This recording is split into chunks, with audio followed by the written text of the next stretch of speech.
How's it going there, true believers? It is I, Shane, and I'm here to give you another It Was Agatha All Along episode review. Today's episode is episode 3, entitled Through Many Miles of Tricks and Trials. Before I go any further, please hit that like button, subscribe, and hit the notification bell so you'll be notified of more reviews just like this one. And hey, it's not a trick. It will be a treat for me if you go ahead and click that link in the description right there. That's my Patreon link. And anything you want to give, I will greatly, greatly appreciate it. So if you remember at the end of episode 2, Agatha, being the witch that she is, that's not the word I want to use, but it's only 44 seconds into this video. The witch that she is, she goes ahead and pulls in Mrs. Davis / Mrs. Hart, because that's what she knew her as when she was inside of the WandaVision Wonder Void, and has her fill in the position of the Green Witch. But hey, yeah, she has no magical power, and they got chased in here. They took off the shoes, and now they're gonna ease on down the road. And as it would so happen, each of the titles are lyrics from the ballad in the show of The Witch's Road. I need to hear that song again that they sang, because that song was really, really nice. Anyway, I got a lot to say. I got like 3 pages worth of notes. So, my goodness, I got a little bit of vindication here at what I said at the end of my last review. So, if you don't remember what I said about, why would she bring her in here? Don't worry. You're gonna get. Man, I called it, and I can't believe it actually happened. So, let's talk about where am I going to start here? We can talk about how the others, Alice, Lilia, and my girl Jennifer Kale, how they all know at this point that there's a sigil on Teen's mouth. I can't believe that's what the hell you're calling him, is Teen or Kid. Kid is better than Teen, but they say, what is your name? And he says, my name is Swoop. And it happens to all of them. I said, oh, it's not just an Agatha thing. So there's a sigil on him. And essentially a sigil is a redaction. And apparently it's a redaction to all witch folk. Now, in the back of my mind, I'm like, hey, if y'all really want to know his name, y'all could have just asked Mrs. Davis or Sharon, as it would be. And I'm kind of upset her name is Sharon. Sharon is my mom's name. So it's kind of upset that her name is Sharon. Get to more of that in a minute. But they're also wondering, why would Agatha bring this kid along and we don't know his name? And she's like, who knows? But, at the end of all this, we could sacrifice him, do whatever you want. It doesn't matter. But she convinces them once again why they're all going down the road. And of course, we get our first visual reason on why you do not go off of the road, thanks to Mrs. Hart. I'm just going to call Mrs. Hart from now on. Because once you literally get off the road, like, the grass sucked her bag down, and she's trying to get that bag that she got from Talbot's, and it starts sucking her in, and then Alice comes to save her once they realize she's gone. I also love the fact that Jennifer Kale, presumably the others, but I'm going to give Jen because that's who I'm rooting for in this series, knows that she's not magical. Like, we're with this obviously non-magical person, by the way, which is interesting because there's rules that you have to follow going into this, such as rule number 1, don't go off the road, right? So what's going to happen when they need that green witch? Like, this is a magical place that has no cell phone signal. Damn, that sucks. That don't want to jump to conclusions. You already seen the spoiler at the bottom, but I want to wait to get to that part. Also, when they get to this other part of the road, which turns out to be a house on some shifting sands, that just dawned on me right now. Like, house on some sand dunes. Inside, when trying to find a cork opener to drink this wine, after this riddle basically told them to drink the wine, I will read the riddle later. Jen goes with Teen to help him find it and tries to tell him, hey, watch your back with her. Messed up stuff happens. He's like, I know her reputation. It's like, So you also know that it was said that she sacrificed her son, her baby boy, to get the Darkhold. And Teen all looking like, oh, well, that can't be true. Oh yeah, no, couldn't be right. But she wouldn't, if the kid was still alive, she wouldn't know what he would look like. Some say he could be an agent of Mephisto. Mephisto name drop right there. So after all this time, after all of us thinking that Mephisto would show up in Loki, no. Mephisto is name dropped officially in here. I feel like we've heard his name before somewhere else, but name dropped in here officially, right? And Teen is just the ultimate fanboy, and it's kind of funny because later on, this thing that they've drunk, we'll get to that in a minute, makes them see hallucinations. And when Agatha gets to her hallucination, which involved that sun thing, and Teen's going, "What'd you see?" She ain't say nothing. His fanboydom is gonna let him down. Gotta remember, he's also 16, so it's gonna be fun to watch his heart break. He also had to remind all the other witches, that you all use labor-intensive manual acts of magic, and they're all looking at him like it's crazy because they all don't have the super special powers. Well, at least Jen doesn't. It literally is witchcraft, emphasis on the craft part, right? Which is what made them all go, who the hell are you, kid, right? So let's set the scene here. I told you they go into this house. When they walk into this house, which I love the fact that Mrs. Hart is like, well, let's ring the doorbell. And Agatha, she's like, not comically, but she is like theatrically mischievous. Being like, well, what's the fun in that? Let's surprise whoever is inside. They go inside. She quickly finds out there's no doorknob on the inside, so you can't escape. Can't even break the window when she tries to break the window. They're inside, all their clothes changes, very posh. Apparently the road changes to suit the coven that's there. And the riddle, the envelope on there, right? The witch's roll cordially invites you to the first trial. And everyone's so damn rude, just snatching up the damn thing. Like Agatha takes it from Teen, and of course Jen, they hate each other. She takes it from her. And the riddle is, my age has value. I'm no fun alone. I'm mess with your mind. My tricks are well known. And it's wine. And Alice is giving Mrs. Hart credit because she's like, wine? No, the wine just is there, but she kind of got it, but she kind of didn't.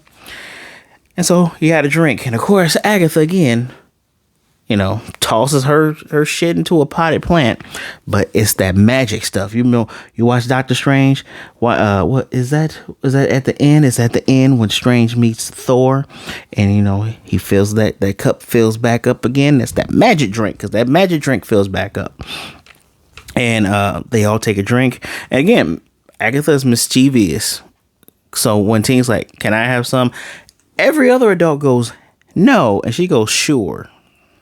Of course, he did not, because he is underage, and he's technically not in the coven.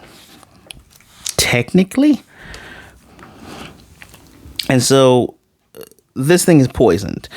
And Jennifer Kale correctly says it is Alewife's revenge. After paying attention to some of the symptoms and things that are happening, such as Mrs. Hart is their canary in the coal mine because she's the first one that downed her drink and poured more. It's an impossible bottle of wine. Why I said magic, because you look at the bottle, they have those big ass wine glasses. That bottle is not gonna half fill 5 glasses, maybe 2, but not 5. So she's still drinking it, and her face swells up. Then the other's face swells up, and we get a couple jokes. Lilia, being the funny, kooky witch, she doesn't mind the face swelling. I'll talk about Mrs. Hart's joke right now. She was making a joke, like saying, so is witch just another word for bad person? And we get Lilia going into, that's so reductive. No one here has green skin, is wearing a pointy hat. She blames Halloween. And Mrs. Hart saying, well, I would drink a virgin's blood to get the wrinkles off my skin. It's all fun and jovial. Even Agatha laughs before the facial swelling, right? And another symptom is hallucinations. And then after that, you die. There was a timer, very nice looking timer. Although I say, well, the timer only does minutes and seconds, right? I was thinking to myself, well, what if it takes an hour? Obviously, you can do 60 minutes, but it's not going to get to 100 minutes. It'll probably stop at 99 minutes if it had to get that high. I don't know, just a little thing I was paying attention to, because the decor of that set, I'm just gonna call it the set. That set was pretty nice.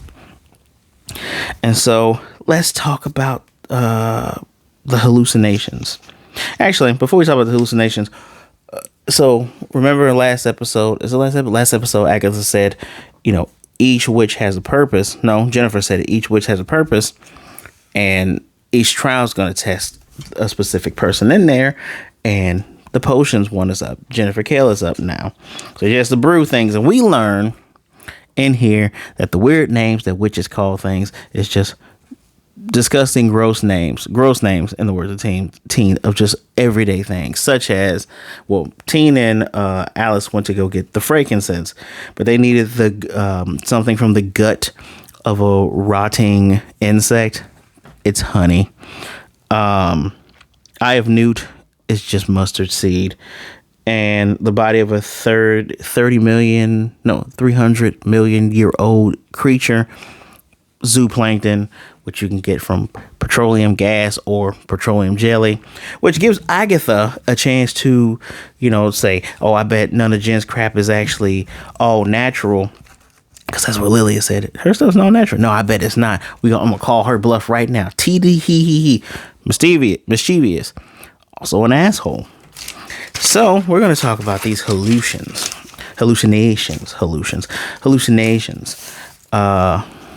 Should I go in order? I'm just going to go in order that I wrote it. Alice sees her mom. In the steam room, she sees her mom in her dressing room, flicking a lighter, saying that she feels her mother has passed and her time is next. And she looks at her daughter and says, I can't save you. And just eventually screams at her, which, mind fucks Alice. And she's like creeping out. Heart racing is also part of what happens with that White's revenge. But Lilia sees an Italian girl. And I say Italian because she speaks Italian. Walks out and she follows her into this decrepit room that has trees and shit over it. And I guess the girl is now old at the table, but behind her is a woman in black veil with a skull face. I swear that has to be Mistress Death. I don't know if the MCU has the balls to show Mistress Death. Mistress Death, the one that Thanos was basically trying to kill everything to get with her. Mistress Death, the one who has actually dated Deadpool and has a thing for him because Deadpool is unkillable. He just doesn't die. So I feel like we've just seen Mistress Death for the first time. I'm pretty hyped about that. We saw Eternity. Yeah, we saw Eternity in Thor: Love and Thunder. So I hope we get to see more of the cosmic aspects of the Marvel universe, who are ultimately omni beings. I feel like I think they can exist in every universe at the same time. Don't quote me on it, but I think they can. Don't quote me on that. When she gets out of her hallucination, she's screaming at Agatha, they're all dead, in Sicilian, which made me go, okay, well, that one was Italian and this one's Sicilian. I keep subtitles on, so that's how I know some of these things. Jen saw some guy, some white dude, looked like he had a butcher's outfit, calling her an inconvenient woman, and he tried to drown her. So I'm going to assume that might have been the person that bound her, right? And excuse me. Oh yeah, the Darkhold's called the Book of the Damned. Ran across some of my notes here. Ms. Hart apparently saw Wanda choking possibly her husband. I don't know if her husband was alive during WandaVision. I'm going to assume possibly, because if Agatha was there for 3 years, maybe her husband died within the first year or so. Who knows? But, Ms. Hart, before anybody else called the hallucinations, was like, Wanda, no, let him go. And then she passes out. Agatha, as they're brewing this thing, in the kitchen sink, by the way, because there's no cauldron. As they're brewing this thing, Agatha sees and hears a baby crying in a baby carriage, and when she looks inside, it's the Darkhold, and she's teary and crying. I can't wait to go off at the end of this, at the end of all of this here. But they mix it, they stir it. They have to stir it quickly because the 30 minutes is not just because they die. They can't leave because the crack that Agatha made, seawater's popping in. Very reminiscent of when Xavier was inside of Magneto's mind after it broke. When Xavier's like, "Oh, you mess with Logan, I mess with you." That whole water filling up and your family's over there, Magnus. That's the vibes I got from that. I actually hope to see more of this. This episode had a lot of good, like, mind-bending effects. It's what you would imagine magical things to be, or what you would imagine, like, the power of the mind would be if we're dealing with telepathic mutants and characters like that. Kind of like Multiverse of Madness when Charles has gone inside the other Wanda's mind. But yeah, water's filling up. They brew it. Apparently can't heat up the sink. And I purposely want to talk about this one because a sous vide, if I'm saying that correctly, SOUSVID, sous vide. I like and appreciate that not only that Agatha and Lilia not know what it is, but they also shrugged their shoulders and someone had to explain it. It's apparently something to perfectly warm up things like meat. Teen's dad has one. That's why he thought of using the sous vide. Now, this thing is supposed to change into a cerulean color, which it went from green to teal, but it didn't turn. And Jen, gotta speed up here for a second. Jen started to freak out because, here it is. She knew she's like, damn it, I couldn't do it. You know, my magic is stolen, blah, blah, blah, blah. I'm going to die. I don't want to die here. And so Agatha pulls her together and gives her this pep talk. I was going to use air quote, but it gives a pep talk like, look, I hate you. She's like, what kind of pep talk is this? But I left you alone because you were doing something important. You know, not that Kale care crap, something really important. They can take your power, but they can't take your knowledge. And I like that. I like this. It gives a shade of what this woman could actually be. She could actually be a nice person. She could actually be sociable and encouraging, right? You know, outside of trying not to drink the wine, because like, I don't know what's in that. They forced her to finally drink it. That's why she had the hallucinations. She had the puffy face as well. But they forced her to because the Coven have to do everything together, right? And then they got to get the blood of someone who didn't drink it. Obviously, they got Teen's blood. Got to cut that hand. Agatha happily cut his hand. And you drink. But they had to get hair from each other. And they didn't get Mrs. Hart's hair. And they had like 5 seconds left. They did a little daisy chain so they wouldn't spill it. But as the room started to fill with seawater, I like the funny thing with the witches, the oven. They had to go in the oven, and Lily said, I had a friend who had a nice house, and this happened to her one time. Hilarious that they had to force her down there. You know, Hansel and Gretel, they threw her in the oven. The witch, at least I think that's what happened with Hansel and Gretel, right? They ate the witch's candy house. She's gonna eat them. Pushed her ass in the oven. I feel like there's a couple stories with witches in ovens and, you know, push them in there and make them bake alive, right? And they all get down there and they're back on the regular road, which, man, they slide and slam into each other so hard. I was like, damn. Of course, they get Mrs. Hart. They moved her from the living room to the kitchen, and to the oven slide. And when, you know, they check her pulse and Teen's like, Sharon didn't make it, she's dead, and, you know, close her wide open eyes. And Agatha's like, who? And they all just look at her. I knew that she was gonna get her ass killed. I'm kind of surprised that Marvel went through with this and killed, Mom from that '70s show. But yeah, they did it. So another person from Westview has been claimed by Magic. And this is where I get to go off a little bit, because I'm noticing an influx, and this little influx here of people who are like, why did Multiverse of Madness show Wanda as a villain? Because she is a damn villain, bro. I don't give a damn that she had a mental health breakdown, and that's what led to Westview. Monica Rambeau, boo, you can forgive her and be soft and easy on her. But those people have a right to be pissed because they were made to be puppets in her little game when she had a breakdown. Family members were probably dying, because remember the Indian guy, he's like, my dad was going to the hospital, just tell me he's okay. Lots of shit was going on. So I bring up that to go, are we supposed to feel bad for Agatha? Like, oh man, she made the choice of giving up her child. That doesn't make me, just look, a character can be sorry of their actions.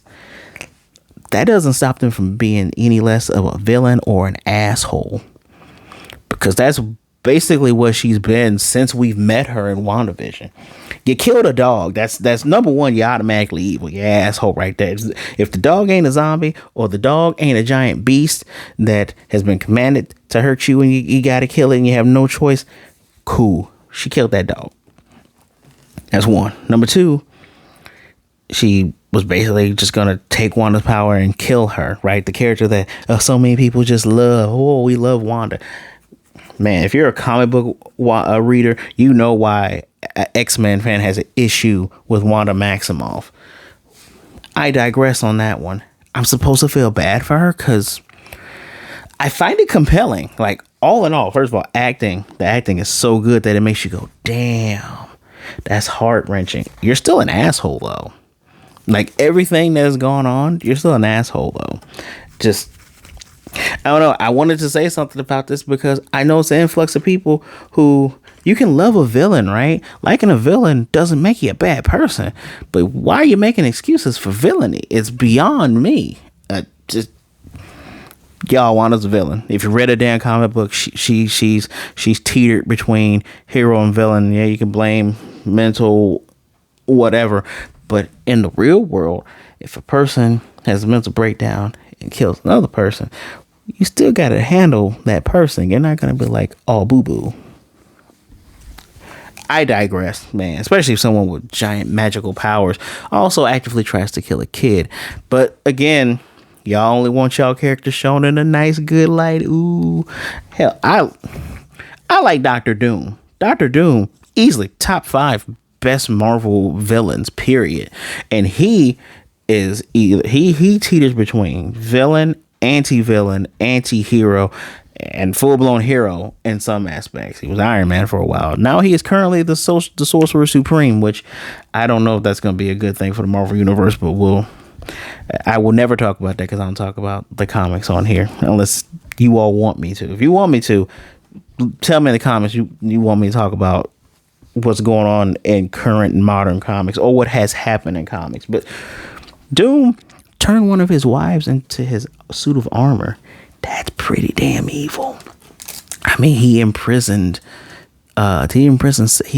Sif, which is why Loki was able to, be Lady Loki and pretend that that's how he was reborn and blah, blah, blah. Or was he really reborn like that? I know Lady Loki is real from the multiverse, but I can't remember if after Ragnarok, if Loki became Lady Loki naturally or if it was magical trickery. I don't remember, but still, Doom has what else has he done aside from helping Sue give birth safely to Valeria? Besides, I would assume he saved the multiverse because, well, he would die in it too. He's become God of the Emperor of the universe twice. First time he just gave it up because he got bored, but the second time he saved everybody from incursions, and now he's like, yeah, now I rule. I'm just saying, you can like villains, but unless they make an actual turn, I don't know. But there is something compelling here because Lilia also had a moment when they were gathering those things for the brew, where she said, "Save Agatha," and Agatha was like, "Yeah, we're gonna do that, but we got to get this stuff back." So, and that was not part of her hallucination. So something deeper is going on here, right? Maybe they're going to save her soul. Agatha Harkness in the comics, not exactly a good guy, but she's not a full-blown villain that dabbled with, the dark magics of the Darkhold with Chthon and all that stuff. Unless she has, correct me if I'm wrong, right? I don't know. Just, you gotta do more than her crying over some really messed up decision she made for me to go like, okay, yeah, you're forgiven. It's okay, Agatha. It's fine. And anybody else gonna not be surprised when Teen turns out to be the son that she gave up to Mephisto for the Book of the Damned? Is no one else gonna not be surprised like me? I was leaning. If he is not her son, because we don't know when the hell when she gave up that damn son. Because she's hundreds of years old. She did also kill her coven, by the way. She has a body count, so we don't know. Oh yeah, Wanda has a body count too. We don't know if that's her kid or maybe it's. I keep saying it's gonna be not Billy. Billy, damn it! Which one is the fast one? Tommy's a fast one. Don't know if it's gonna be Billy. I mean, we've been promised that we'll see Wiccan in here, unless you're gonna tell me that Wiccan turns out to be Agatha's kid, and you do some weird magical mixing where it's her magic and then Wanda's magic is what made the magic magical. I don't know. He's one of those two people's child. So, that's not going to take away from anything, because this was still a really good episode. I was trying to find a reason why I would give it a 4, but this was really, really good. Character interactions, the acting, like, they're doing really, really good job. I haven't heard anyone say anything negative about this show, but I haven't heard people talk about this show a lot, and this show is actually good. Like, I'm spending nearly 30 minutes part of that was a rant, but 30 minutes to tell you this is actually pretty good. This episode is 5 out of 5. Better. 2 is better than 1. This follows up from 2. I appreciate that. Now I'm looking forward to episode 4, bringing back Aubrey Plaza. Please bring back Aubrey Plaza. Just do it then. I don't know how many episodes this thing is. Is this supposed to be like 6, 8 episodes? I'll look it up and tell you later. I could look it up live, but I don't feel like it. Another little interaction that I like while I'm mentioning interactions, when Alice was, Teen could see one of her tattoos. He's like, where'd you get that tattoo? What's that about? And she's like, none of your business. And he's like, well, it's a protection thing, right? And then she kind of opens up a little bit. My mom made me get it. She made me do it at 13. And he says, she's basically admits she had a hard time at 13. And he's like, yeah, I had a really hard time at 13 too. Maybe alluding to that's when Teen came out the closet. Who knows? I mean, you're only 16. What other things could he have gone through aside from that? Or maybe when he was 13, Mephisto beat the hell out of him. Who knows? I am just looking forward to what's going to happen this week, Wednesday. 5 out of 5. Let me know if you're watching this series. Let me know if you're enjoying it in the comment section down below. R.I.P. Mrs. Hart. Still kind of annoyed that happened, but we caught it. Again, another body is on Agatha. It is her fault because she brought her along. So, do not forget to hit that like button, subscribe, and hit the notification bell to be notified of more reviews such as this one. And if you want to help me even further, my Patreon link is in the description below. I appreciate you all, true believers. Please be good, be blessed. Wash those hands, drink some water. Be good to yourselves, be good to others. Either way it goes, please don't be a jerk. All right? If you're feeling down and out and down and dumb, make sure you reach out to someone. There are people out there that would rather talk to you today than to miss you and mourn you tomorrow. You don't have to be alone with your thoughts. You want to talk to me? My social medias are in the description below.